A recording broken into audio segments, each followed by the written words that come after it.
Hello everyone, myself Lakshmi Ganpancha, Lakshmi Academy Deglu. The given equation is the 11th term and the 21st term of an AP are 69, 29 respectively. Then find the 41st term of that AP. इथं बघा मित्रांनो 21st term आणि काय पुन्हा 11th term हे दोन दिलेले आहेत. मग दोन दिलेले असताना कितवे टर्म काढा मला 41 41 म्हणजेच तिथं बघा कोणतेही दोन जर टर्म दिले असतील तर तिसरे टर्म काढता येते. ते कसे काढता येते हे आपण आता बघूया. बघताना आपल्याला टर्म म्हणलं तर एकच सूत्र आहे. कोणतं सूत्र आहे मित्रांनो? Tn बरोबर a plus n minus 1 into T. हा इक्वेशन नंबर 1 आहे समजा आणि हा आपला फॉर्म्युला आहे. या फॉर्म्युल्याकडे बघताना आपल्याला 11th टर्म म्हणजेच फॉर द 11th टर्म म्हणजे 11th टर्म काय दिलेला आहे? 11th टर्म म्हणजे n बरोबर किती मित्रांनो 11 अँड 11th टर्म किती आहे? T11 बरोबर किती मित्रांनो 16 असे दिले असता मग हे किमती आपण सूत्रामध्ये ठेवूया. Tn बरोबर T11 आणि n जिथं आहे तिथं 11 ठेवायचं. हे फर्स्ट टर्म दिलेला आहे का? नाही. मग प्लसला plus 11 minus 1 into d. D दिलेला आहे का मित्रांनो? नाही. पुन्हा T11 इज इक्वल्स टू 16 ए ला ए 11 मायनस 1 किती 10 डी म्हणजेच a plus 10 d is equals to किती मित्रांनो 16. इक्वेशन नंबर 2 द्या.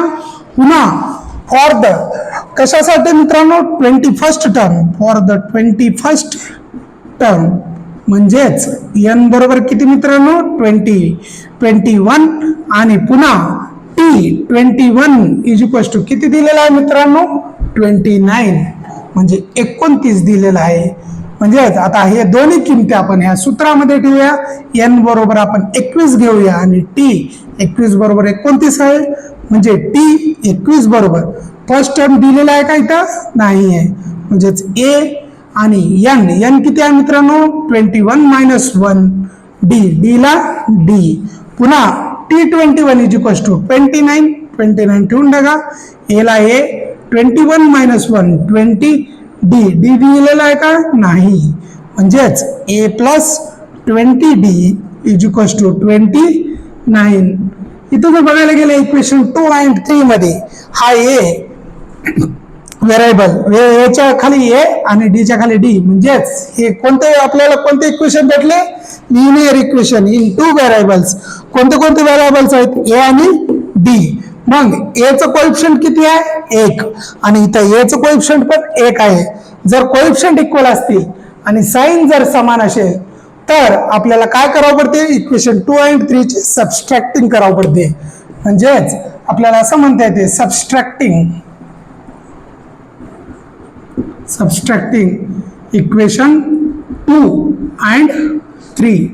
मग सेकंड इक्वेशन काय आहे ते लिहून टाका. A plus 10 d is equals to 16 a plus 20 d is equals to किती मित्रांनो 29. सबस्ट्रॅक्टिंग करायला म्हणजेच खालचे साइन चेंज होतात. हा प्लसचं मायनस आणि हा प्लसचं मायनस. ए कटले म्हणजेच 20 मधून किती गेले मित्रांनो 10 तर उरले किती 10. पण ते 10 कोणते वजा 20 आहे म्हणजेच इथं कोणते ते -10 आणि 29 मधून 16 गेले पण काय उरले मित्रांनो 13. ते पण कोणते मायनस मोठ्या संख्येचा चिन्ह वजा वजा मायनस कटले. हा 10 गुणाकारामध्ये इकडे आल्यावर काय होते भागाकारामध्ये. डी बरोबर 13 भागिले 10 म्हणजेच डी ची व्हॅल्यू थोडक्यात 13/10 म्हणजेच हा फ्रॅक्शन मध्ये आला. फ्रॅक्शन मध्ये आल्यावर घाबरायचं नाही, जशाच तसं ठेवा. पुन्हा आपल्याला ए पाहिजे. ए आणि डी जर भेटले तर आपल्याला कोणतेही टर्म काढता येते. मग ए पाहिजे तर आपल्याला डी ची व्हॅल्यू ठेवा पडते. D put D is equals to 13/10 in equation second मध्ये ठेवा किंवा थर्ड मध्ये ठेवा. इथं 10 डी आहे, इथं पण 20 डी आहे, 20 डी आहे, कुठं पण ठेवा. इन इक्वेशन 2 मध्ये ठेव. 2 मध्ये जर ठेवल्या मित्रांनो a plus 10 d is equals to किती आहे मित्रांनो 16. मग ए आपल्याला माहित आहे का? नाही. ए प्लस 10 इंटू डी. डी किती आहे 13/10.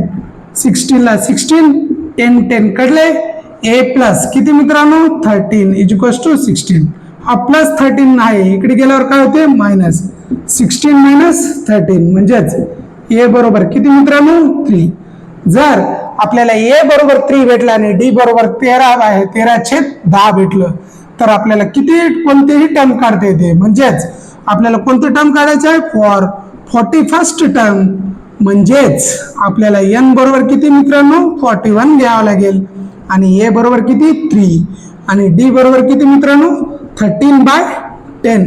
असे असताना आपलं सूत्र काय आहे tn बरोबर a अधिक n मायनस 1 इथं आहे सूत्र गुणिले d ला d.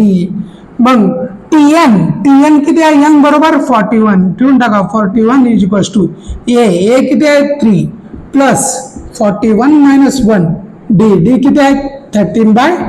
3 ला 3 41 मायनस 1 40 13/10 ला 10 हा झिरो कटला म्हणजे उरले किती रे मित्रांनो 4 म्हणजे 3 प्लस 4 इंटू 13 म्हणजे 3 plus 13 for the 52 plus 3 is equals to 55 म्हणजेच T41 इज इक्वल्स टू 35 म्हणजेच the 41st term of arithmetic progression is equal to the 55. असे या प्रकारे उत्तर येते. Thank you very much.